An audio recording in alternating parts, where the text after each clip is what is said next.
ਭਾਈ ਬਲਵੰਤ ਸਿੰਘ ਰਾਜੋਆਣਾ ਨੇ ਜਥੇਦਾਰ ਗੜਗੱਜ ਨੂੰ ਲਿਖਿਆ ਪੱਤਰ। ਰਹਿਮ ਦੀ ਅਪੀਲ ਵਾਪਸ ਲੈਣ ਦੀ ਕੀਤੀ ਮੰਗ। ਦਿੱਲੀ ਜਾਂਦੇ ਕਿਸਾਨਾਂ ਨੂੰ ਰੋਕਣ ਤੇ ਗਿਆਨੀ ਹਰਪ੍ਰੀਤ ਸਿੰਘ ਨੇ ਚੁੱਕੇ ਸਵਾਲ। ਭਾਰਤ ਅਮਰੀਕਾ ਵਪਾਰਕ ਸਮਝੌਤੇ ਦੇ ਵਿਰੋਧ ਵਿੱਚ ਕਿਸਾਨਾਂ ਦਾ ਟੋਲ ਪਲਾਜ਼ਿਆਂ ਤੇ ਰੋਸ ਧਰਨਾ। 3 ਘੰਟੇ ਤੱਕ ਟੋਲ ਪਲਾਜ਼ੇ ਰਹੇ ਮੁਫਤ।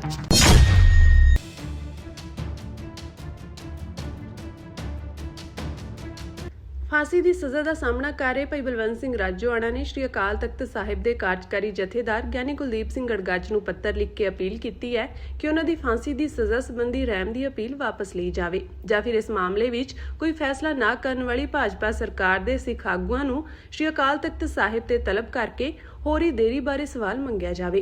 इस संबंध में उन्होंने वालों 3 सफ़ियां का एक पत्र श्री अकाल तख्त साहिब के जथेदार नूं भेजिया गया। यह पत्र पटियाला जेल विचों 20 जुलाई नूं लिखिया गया। 3 सफ़ियां के अपने इस पत्र विच राजोआणा ने दस्सिया कि उन्हां नूं जेल विच लगभग 31 साल हो चुके हैं अते फांसी वाली चक्की विच रहिंदिआं करीब 19 साल बीत गए हैं अते 31 जुलाई नूं 20वां साल शुरू हो जाएगा। राजोआणा ने कहा कि उन्होंने अपनी फांसी की सज़ा मुआफ़ी बारे कदे भी श्रोमणी कमेटी श्री अकाल तख्त साहिब सरकार या राष्ट्रपति कोल किसी तरह की कोई अपील नहीं की। हालांकि श्रोमणी कमेटी वालों इस संबंध में राष्ट्रपति नूं कीती गई अपील नूं कई साल हो चुके हैं पर अजे तक सरकार वालों इस मामले में कोई फैसला नहीं किया गया। उन्होंने दस्सिया कि सुप्रीम कोर्ट विच भी इस मामले नूं लैके 41 तरीकां पै चुकियां हैं पर अदालत वालों भी हुण तक कोई ठोस फैसला नहीं सुनाया गया। उन्होंने जथेदार नूं अपील की कि इस संबंध में पहला भी बेनती कर चुके हैं कि उन्हों की फांसी की सज़ा मुआफ़ी संबंधी अपील वापस ली जाए पर हुण तक इस मामले में श्री अकाल तख्त साहिब वालों भी कोई फैसला नहीं किया गया है।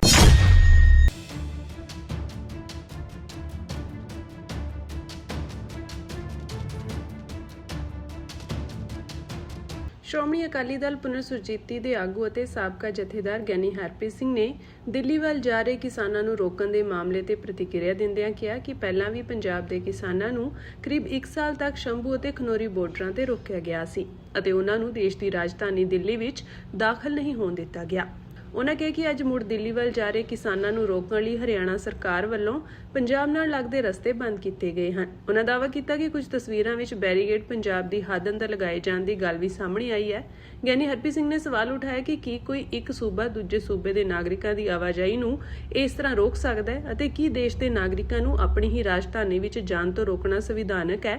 उन्होंने पंजाब की भगवंत मान सरकार की चुप्पी ते भी सवाल चुकदिआं कहा कि पंजाब के हक्कां अते लोकां दी आवाजाही नाल जुड़े इस गंभीर मामले ते सूबा सरकार नूं स्पष्ट स्टैंड लेना चाहिए सी। ज्ञानी हरप्रीत सिंह ने कहा कि देश दी अदालतां नूं भी यह मामला विचारना चाहिए है कि एक सूबा दूजे सूबे के नागरिकों की आवाजाही नूं इस तरह रोक सकता है। आ जिहड़ा मुक्त व्यापार समझौता ये समझ लो साडे घर ते बंब सिੱਟਣ वाली गल आ, साडा घर ही तबाह करने वाली गल आ। ਭਾਰਤ ਅਮਰੀਕਾ ਵਿਚਕਾਰ ਪ੍ਰਸਤਾਵਿਤ ਮੁਕਤ ਵਪਾਰ ਸਮਝੌਤੇ ਦੇ ਵਿਰੋਧ ਵਿੱਚ ਅੱਜ ਸੰਯੁਕਤ ਕਿਸਾਨ ਮੋਰਚੇ ਦੇ ਸੱਦੇ ਤੇ ਵੱਖ-ਵੱਖ ਕਿਸਾਨ ਜਥੇਬੰਦੀਆਂ ਨੇ ਵੱਖ-ਵੱਖ ਟੋਲ ਪਲਾਜ਼ਿਆਂ ਵਿਖੇ ਰੋਸ ਧਰਨੇ ਦਿੱਤੇ। ਧਰਨੇ ਦੌਰਾਨ ਦੁਪਹਿਰ 12 ਵਜੇ ਤੋਂ 3 ਵਜੇ ਤੱਕ ਟੋਲ ਪਲਾਜ਼ਿਆਂ ਨੂੰ ਮੁਫਤ ਕਰ ਦਿੱਤਾ ਗਿਆ ਜਿਸ ਕਾਰਨ ਇਸ ਰਸਤੇ ਤੋਂ ਲੰਘਣ ਵਾਲੇ ਵਾਹਨਾਂ ਤੋਂ ਟੋਲ ਫੀਸ ਨਹੀਂ ਵਸੂਲੀ ਗਈ। ਧਰਨਿਆਂ ਵਿੱਚ ਭਾਰਤੀ ਕਿਸਾਨ ਯੂਨੀਅਨ ਲੱਖੋਵਾਲ, ਉਗਰਾਹਾਂ, ਡਕੌਂਦਾ, ਕਾਦੀਆਂ, ਕੁੱਲ ਹਿੰਦ ਕਿਸਾਨ ਸਭਾ ਅਤੇ ਆਲ ਇੰਡੀਆ ਕਿਸਾਨ ਸਭਾ ਦੇ ਆਗੂਆਂ ਤੇ ਵਰਕਰਾਂ ਨੇ ਸ਼ਮੂਲੀਅਤ ਕੀਤੀ। ਕਿਸਾਨ ਆਗੂਆਂ ਨੇ ਕੇਂਦਰ ਸਰਕਾਰ ਖਿਲਾਫ ਨਾਅਰੇਬਾਜ਼ੀ ਕਰਦਿਆਂ ਪ੍ਰਸਤਾਵਿਤ ਸਮਝੌਤਾ ਰੱਦ ਕਰਨ ਦੀ ਮੰਗ ਕੀਤੀ। ਬੁਲਾਰਿਆਂ ਨੇ ਕਿਹਾ ਕਿ ਇਹ ਸਮਝੌਤਾ ਕਿਸਾਨਾਂ, ਮਜ਼ਦੂਰਾਂ ਤੇ ਆਮ ਲੋਕਾਂ ਦੇ ਹਿੱਤਾਂ ਦੇ ਉਲਟ ਹੈ। उन्होंने दावा किया कि समझौता लागू होने नाल खेतीबाड़ी खेतर और छोटे किसानों को वड्डा नुकसान हो सकता है। उन्होंने दोष लगाया कि केंद्र सरकार कारपोरेट घराणिਆਂ ਨੂੰ लाभ पहुंचाने वाली नीतियां अपना रही है। आगुओं ने चेतावनी दी कि जे किसान विरोधी फैसले वापस ना लए गए तो संयुक्त किसान मोर्चे की अगवाई हेठ संघर्ष होर तेज किया जाएगा।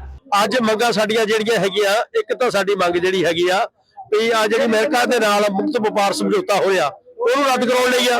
ਲੈਂਡ ਪੂਲਿੰਗ ਪਾਲਿਸੀ ਚੁੱਪ-ਚਪੀਤੇ ਪੰਜਾਬ ਸਰਕਾਰ ਨੇ ਲਾਗੂ ਕਰਤੀ ਆ, ਉਹਨੂੰ ਰੱਦ ਕਰਾਉਣ ਲਈ ਆ।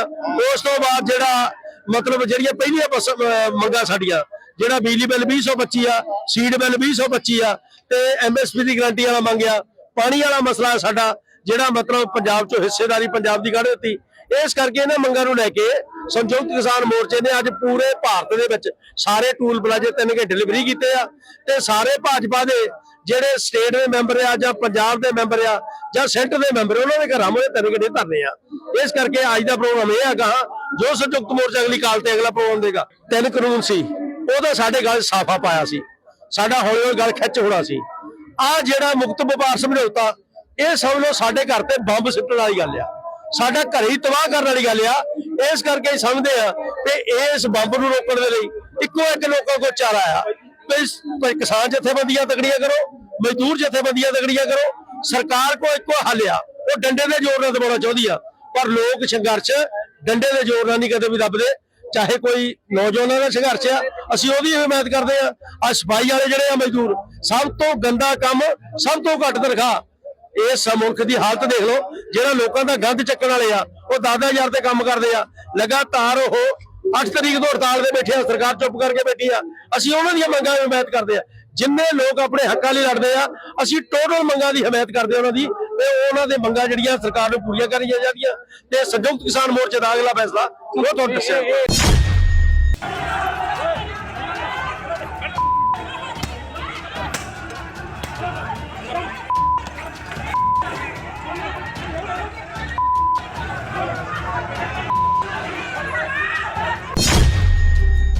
ਅੱਜ ਬਰਨਾਲਾ ਵਿਖੇ ਸਫਾਈ ਕਰਮਚਾਰੀਆਂ ਤੇ ਪੁਲਿਸ ਵਿਚਾਲੇ ਜ਼ਬਰਦਸਤ ਝੜਪ ਹੋਈ, ਜਿਸ ਦੌਰਾਨ ਪੁਲਿਸ ਨੇ ਮਜ਼ਦੂਰਾਂ ਤੇ ਜੰਮ ਕੇ ਲਾਠੀਚਾਰਜ ਕੀਤਾ। ਇਸ ਲਾਠੀਚਾਰਜ ਦੌਰਾਨ ਕਈ ਮਜ਼ਦੂਰ ਗੰਭੀਰ ਜ਼ਖਮੀ ਹੋ ਗਏ, ਜਿਸ ਕਾਰਨ ਇੱਕ ਔਰਤ ਖੂਨ ਨਾਲ ਵੀ ਲਥਪਥ ਹੋ ਗਈ। ਜਾਣਕਾਰੀ ਅਨੁਸਾਰ ਐਸਟੀ ਕਾਲਜ ਦੇ ਸਾਹਮਣੇ ਸਥਿਤੀ ਉਦੋਂ ਤਣਾਅਪੂਰਨ ਹੋ ਗਈ ਜਦੋਂ ਪੁਲਿਸ ਨੇ ਪ੍ਰਦਰਸ਼ਨਕਾਰੀ ਸਫਾਈ ਕਰਮਚਾਰੀਆਂ ਨੂੰ ਰੋਕਣ ਦੀ ਕੋਸ਼ਿਸ਼ ਕੀਤੀ। ਦੋਵਾਂ ਧਿਰਾਂ ਵਿਚਕਾਰ ਝੜਪ ਹੋ ਗਈ। ਪ੍ਰਦਰਸ਼ਨਕਾਰੀ ਕਰਮਚਾਰੀਆਂ ਨੇ ਦੋਸ਼ ਲਗਾਇਆ ਕਿ ਪੁਲਿਸ ਨੇ ਉਹਨਾਂ ਤੇ ਹਮਲਾ ਕੀਤਾ ਅਤੇ ਲਾਠੀਚਾਰਜ ਕੀਤਾ, ਜਿਸ ਨਾਲ ਕੁਝ ਮਜ਼ਦੂਰ ਜ਼ਖਮੀ ਹੋ ਗਏ। ਇਸ ਦੌਰਾਨ ਸਥਿਤੀ ਨੂੰ ਕਾਬੂ ਕਰਨ ਲਈ ਪੁਲਿਸ ਨੇ ਸੁਰੱਖਿਆ ਤਾਇਨਾਤ ਕੀਤੀ। ਸਫਾਈ ਕਰਮਚਾਰੀਆਂ ਦੇ ਆਗੂਆਂ ਨੇ ਕਿਹਾ ਕਿ ਉਹਨਾਂ ਦੀਆਂ ਮੰਗਾਂ, ਜਿਨ੍ਹਾਂ ਵਿੱਚ ਰੈਗੂਲਰ ਕਰਨਾ ਸ਼ਾਮਿਲ ਹੈ, ਲੰਮੇ ਸਮੇਂ ਤੋਂ ਲਟਕ ਰਹੀਆਂ ਹਨ। ਉਹਨਾਂ ਦੋਸ਼ ਲਗਾਇਆ ਕਿ ਸਰਕਾਰ ਉਹਨਾਂ ਦੀਆਂ ਮੰਗਾਂ ਨੂੰ ਨਜ਼ਰਅੰਦਾਜ਼ ਕਰ ਰਹੀ ਹੈ। ਉਹਨਾਂ ਚੇਤਾਵਨੀ ਦਿੱਤੀ ਕਿ ਜਦੋਂ ਤੱਕ ਉਹਨਾਂ ਦੀਆਂ ਮੰਗਾਂ ਪੂਰੀਆਂ ਨਹੀਂ ਹੋ ਜਾਂਦੀਆਂ, ਉਹ ਸਫਾਈ ਦਾ ਕੰਮ ਦੁਬਾਰਾ ਸ਼ੁਰੂ ਨਹੀਂ ਕਰਨਗੇ। ਵਿਰੋਧ ਪ੍ਰਦਰਸ਼ਨ ਦੌਰਾਨ ਕੁਝ ਕਰਮਚਾਰੀਆਂ ਨੇ 2027 ਦੀਆਂ ਚੋਣਾਂ ਨੂੰ ਲੈ ਕੇ ਵੀ ਸਰਕਾਰ ਵਿਰੁੱਧ ਰਾਜਨੀਤਿਕ ਨਾਰਾਜ਼ਗੀ ਜ਼ਾਹਰ ਕੀਤੀ। ਸਾਡੇ ਤੇ ਡਾਂਗਾ ਮਾਰੀਆਂ ਕਹਿੰਦੇ ਆ ਭਗਵੰਤ ਮਾਨ ਜਦੋਂ ਡਰਦਾ ਹੈ ਪੁਲਿਸ ਕੋ ਆਗੇ ਕਰਤਾ ਹੈ ਵੀ ਇਹਨਾਂ ਨੂੰ ਡਾਂਗਾ ਨਾਲ ਡਰਾ ਲਈਏ, ਇਹਨਾਂ ਦੇ ਡੰਡੇ ਲਾਈਏ ਜੁਕਰ ਆਪਣਾ ਹੱਕ ਨਾ ਮੰਗਣ। ਪਰ ਅਸੀਂ ਡਾਂਗਾ ਤੋਂ ਨਹੀਂ ਡਰਦੇ। ਭਗਵੰਤ ਮਾਨ ਮਰਨਾ ਤਾਂ ਹੈਗਾ, ਲੜ ਕੇ ਹੀ ਮਰਾਂਗੇ, ਡਾਂਗਾ ਤੋਂ नहीं ਅਸੀਂ डरते। जब जब भगवंत मान डरता है पुलिस को आगे करता है। ये साडे हक्कां नूं मार रहे ने। कोर्ट ने तो यह भी फैसला दिता बराबर काम बराबर तनख्वाह, वो क्यों नहीं इन्हां ने लागू करया? कूड़े दा ही लागू करया, वो भी करो, वो भी हुक्म दिता हाई कोर्ट ने बराबर काम बराबर तनख्वाह, वो क्यों नहीं सुनते है? हाई कोर्ट दे द्वारा जिला प्रशासन नूं कहंदे आदेश होया भी शहर की सफाई कराओ, जबकि सरासर जिला प्रशासन झूठ बोल रहा है। हाई कोर्ट ने जिहड़ा आदेश किया वो किया वा भी जिन्ना भी कर्मचारी सफाई काम हड़ताल से गया गा, जिहड़ियां उन्हां दीयां मंगां दा पार उतारा करके ते पंजाब नूं पहला वर्गा साफ सुथरा माहौल दिओ। जिला प्रशासन कल्ला आपदे जोर दे उपर, पुलिस दे जोर दे उपर धक्के नाल कूड़ा चका रिहा सी, उसदा विरोध कर रहे हैं। जिला प्रशासन नूं एक गल पुछणी चाहुंदा भी अगर तुसीं इह पॉइंट तां बई चकाते भी हुण जिहड़ा घरां दे विच कूड़ा पिया लोकां दे, ਉਹ गंदगी नहीं हैगी, ਉਹ वापस उरे नहीं आऊगा, फिर ਇਹਨਾਂ ਨੂੰ ਰੇੜੇ ਵੀ ਦੇ ਦਿਓ ਬਈ ਪੁਲਿਸ ਵਾਲਿਆਂ ਨੂੰ, ਫਿਰ ਇਹ ਜਾ ਕੇ ਕੂੜਾ ਵੀ ਪਵਾ ਲੈਣਗੇ ਸਾਡਾ। ਦੇਖੋ ਹਾਈ ਕੋਰਟ ਦੀ ਡਾਇਰੈਕਸ਼ਨ ਜਿਹੜੀ ਹੈਗੀ ਹਾਈ ਕੋਰਟ ਨੇ ਸਰਕਾਰ ਨੂੰ ਵੀ ਤੇ ਜਿਹਨੇ ਸਫਾਈ ਸੇਵਕ ਨੇ ਉਹਨਾਂ ਨੂੰ ਕਿਹਾਗਾ ਵੀ ਇੱਥੇ ਐਸਮਾ ਦੇ ਤਹਿਤ ਇਹਨੂੰ ਵਿਚਾਰਿਆ ਜਾਵੇ ਕੇਸ ਨੂੰ। ਤੇ ਸ਼ਹਿਰ ਦੇ ਵਿੱਚ ਮੈਂ ਸਾਰੇ ਸਫਾਈ ਸੇਵਕ ਵੀਰ ਨੇ, ਮੇਰੇ ਭਰਾ ਨੇਗੇ, ਉਹ ਸਾਡੇ ਮੇਰਾ ਪਰਿਵਾਰਕ ਮੈਂਬਰ ਨੇਗੇ, ਮੈਂ ਉਹਨਾਂ ਨੂੰ ਬੇਨਤੀ ਕਰਦਾ ਤੇ ਮੈਂ ਉਹਨਾਂ ਨੂੰ ਅਪੀਲ ਵੀ ਕਰਦਾ ਕਿ ਤੁਹਾਡੀਆਂ ਮੰਗਾਂ ਨੇ ਜਿਹੜੀਆਂ ਲਗਭਗ ਸਾਰੀਆਂ ਮੰਗਾਂ ਤੇ ਸਰਕਾਰ ਐਗਰੀ ਹੋ ਚੁੱਕੀ ਆ। ਇੱਕ ਦੋ ਮੰਗਾਂ ਨੇ ਉਹ ਨਹੀਂ ਹੋ ਸਕਦੀਆਂ ਕਿਉਂਕਿ ਉਹ ਲਿਟੀਗੇਸ਼ਨ ਦੇ ਮੈਟਰ ਨੇ, ਕੋਰਟ ਦੇ ਮੈਟਰ ਨੇਗੇ। ਸ਼ਹਿਰ ਦੇ ਵਿੱਚ ਜਾਣੀ ਕਿ ਥਾਂ ਥਾਂ ਗੰਦਗੀ ਪਸਰ ਚੁੱਕੀ ਆ, ਤਾਂ ਲੋਕਾਂ ਨੂੰ ਗੰਦਗੀ ਤੋਂ ਛੁਟਕਾਰਾ ਦਿਵਾਉਣ ਲਈ ਔਰ ਹੁਕਮ ਦੀ ਕੰਪਲਾਈਂਸ ਕਰਨ ਲਈ ਇਹ ਅੱਜ ਪ੍ਰਸ਼ਾਸਨ ਵੱਲੋਂ ਜਿਹੜਾ ਇਹ ਸ਼ਹਿਰ ਦੇ ਵਿੱਚ ਜਿਹੜੇ ਗਾਰਬੇਜ ਪੁਆਇੰਟ ਆ ਇਹਨਾਂ ਨੂੰ ਰਿਮੂਵ ਕਰਵਾਇਆ ਜਾ ਰਿਹਾ ਹੈਗਾ। ਔਰ ਇਹਦੇ 'ਚ ਸਾਡੇ ਤਹਿਸੀਲਦਾਰ ਸਾਹਿਬ ਯਾਨੀ ਕਿ ਡਿਊਟੀ ਮੈਜਿਸਟ੍ਰੇਟ ਆ ਔਰ ਪੁਲਿਸ ਪ੍ਰਸ਼ਾਸਨ ਉਹਨਾਂ ਦੇ ਸਹਿਯੋਗ ਨਾਲ ਇਹ ਸਾਰਾ ਕੰਮ ਕੀਤਾ ਜਾਣਾ ਹੈ।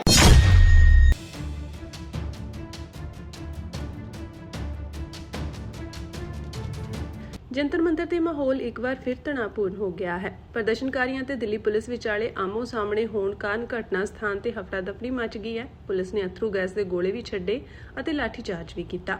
ਪ੍ਰਦਰਸ਼ਨਕਾਰੀ ਆਪਣੀਆਂ ਮੰਗਾਂ ਤੇ ਅੜੇ ਹੋਏ ਹਨ, ਜਦੋਂ ਕਿ ਕਾਨੂੰਨ ਵਿਵਸਥਾ ਬਣਾਈ ਰੱਖਣ ਲਈ ਪੁਲਿਸ ਤੈਨਾਤ ਹੈ। ਦੋਵਾਂ ਧਿਰਾਂ ਵਿਚਕਾਰ ਹੋਈ ਝੜਪ ਕਾਰਨ ਸਥਿਤੀ ਥੋੜੀ ਦੇਰ ਲਈ ਤਣਾਅਪੂਰਨ ਹੋ ਗਈ। ਹਾਲਾਂਕਿ ਘਟਨਾ ਸਥਾਨ ਤੇ ਸਖਤ ਸੁਰੱਖਿਆ ਪ੍ਰਬੰਧ ਕੀਤੇ ਗਏ ਹਨ।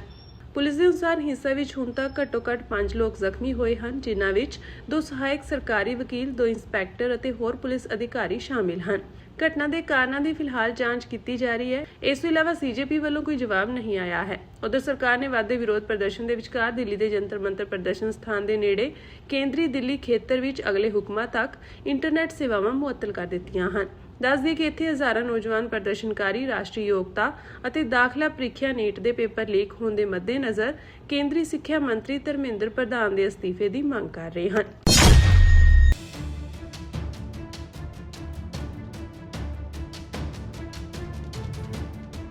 ਈਰਾਨ ਨੇ ਅੱਜ ਤੜਕੇ ਹਾਰਮੁਜ਼ ਜਲਮਾਰਗ ਵਿੱਚ ਤੇਲ ਟੈਂਕਰਾਂ ਤੇ ਹਮਲਾ ਕੀਤਾ, ਜਿਸ ਕਾਰਨ ਅਮਲੇ ਨੂੰ ਜਹਾਜ਼ ਛੱਡਣਾ ਪਿਆ। ਦੂਜੇ ਪਾਸੇ ਅਮਰੀਕਾ ਵੱਲੋਂ ਈਰਾਨ ਤੇ ਲਗਾਤਾਰ ਹਵਾਈ ਹਮਲੇ ਕੀਤੇ ਜਾ ਰਹੇ ਹਨ। ਅਮਰੀਕਾ ਦੇ ਲਗਾਤਾਰ 10 ਰਾਤਾਂ ਤੱਕ ਹਵਾਈ ਹਮਲਿਆਂ ਦੇ ਬਾਵਜੂਦ ਤਹਿਰਾਨ ਦਾ ਹਾਰਮੁਜ਼ ਜਲਮਾਰਗ ਤੇ ਕੰਟਰੋਲ ਬਰਕਰਾਰ ਹੈ। ਅਮਰੀਕਾ ਤੇ ਈਰਾਨ ਵਿਚਾਲੇ ਪਿਛਲੇ ਮਹੀਨੇ ਹੋਇਆ ਆਰਜ਼ੀ ਸਮਝੌਤਾ ਟੁੱਟ ਚੁੱਕਿਆ ਤੇ ਹਾਰਮੁਜ਼ ਜਲਮਾਰਗ ਰਾਹੀਂ ਜਹਾਜ਼ਾਂ ਦੀ ਆਵਾਜਾਈ ਵੀ ਲਗਭਗ ਰੁਕੀ ਹੋਈ ਹੈ। ਦੋਵਾਂ ਧਿਰਾਂ ਵੱਲੋਂ ਆਮ ਨਾਗਰਿਕਾਂ ਲਈ ਜ਼ਰੂਰੀ ਬੁਨਿਆਦੀ ਢਾਂਚੇ ਨੂੰ ਨਿਸ਼ਾਨਾ ਬਣਾਇਆ ਜਾ ਰਿਹਾ ਹੈ।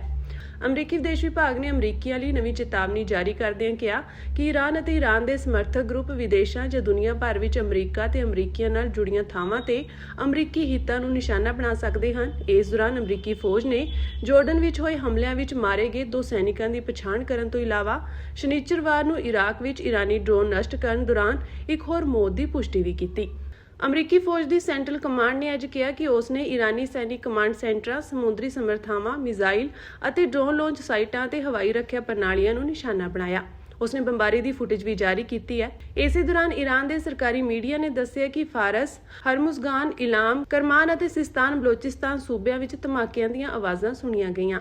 ਬਰਤਾਨਵੀ ਫੌਜ ਦੇ United Kingdom maritime trade operation centre ਨੇ ਟੈਂਕਰ ਤੇ ਹਮਲੇ ਦੀ ਪੁਸ਼ਟੀ ਕੀਤੀ ਹੈ। ਈਰਾਨ ਦੇ ਨੀਮ ਸੈਨਿਕ ਰੈਵੋਲੂਸ਼ਨਰੀ ਗਾਰਡ ਨੇ ਟੈਂਕਰ ਤੇ ਹਮਲੇ ਤੋਂ ਇਲਾਵਾ ਸੋਮਵਾਰ ਨੂੰ ਇਸੇ ਜਲਮਾਰਗ ਵਿੱਚ ਜਹਾਜ਼ਾਂ ਤੇ ਹੋਏ 2 ਹਮਲਿਆਂ ਦੀ ਵੀ ਜ਼ਿੰਮੇਵਾਰੀ ਲਈ ਹੈ। ਈਰਾਨ ਨੇ ਮੱਧ ਪੂਰਬ ਵਿੱਚ ਅਮਰੀਕਾ ਦੇ ਸਹਿਯੋਗੀ ਦੇਸ਼ਾਂ ਜਾਰਡਨ, ਬਹਿਰੀਨ ਤੇ ਕੁਵੈਤ ਤੇ ਵੀ ਹਮਲੇ ਕੀਤੇ ਹਨ। ਜਾਰਡਨ ਦੀ ਫੌਜ ਨੇ ਅੱਜ ਦੱਸਿਆ ਕਿ ਈਰਾਨ ਨੇ ਉਸ ਤੇ 5 ਡਰੋਨ ਅਤੇ 3 ਮਿਜ਼ਾਈਲਾਂ ਨਾਲ ਹਮਲਾ ਕੀਤਾ, ਜਿਨ੍ਹਾਂ ਨੂੰ ਤਬਾਹ ਕਰ ਦਿੱਤਾ ਗਿਆ। ਈਰਾਨ ਦੇ ਹਮਲਿਆਂ ਦੌਰਾਨ ਬਹਿਰੀਨ ਵਿੱਚ ਅੱਜ ਦੁਪਹਿਰੇ ਮਿਜ਼ਾਈਲ ਅਲਰਟ ਸਾਇਰਨ ਵਜਾਏ ਗਏ। ਇਸ ਦੌਰਾਨ ਕੁਵੈਤ ਦੇ ਬਿਜਲੀ, ਜਲ ਤੇ ਨਵਿਆਉਣਯੋਗ ਊਰਜਾ ਮੰਤਰਾਲੇ ਨੇ ਕਿਹਾ ਕਿ ਈਰਾਨ ਨੇ ਮੁਲਕ ਦੇ ਅਹਿਮ ਬਿਜਲੀ ਅਤੇ ਪਾਣੀ ਸੋਧਕ ਪਲਾਂਟ ਤੇ ਫਿਰ ਹਮਲਾ ਕੀਤਾ ਹੈ। ਸੋਮਵਾਰ ਰਾਤ ਪਲਾਂਟ ਤੇ ਹੋਏ ਹਮਲੇ ਦੌਰਾਨ ਅੱਗ ਲੱਗਣ ਕਾਰਨ ਨੁਕਸਾਨ ਹੋਇਆ ਹੈ।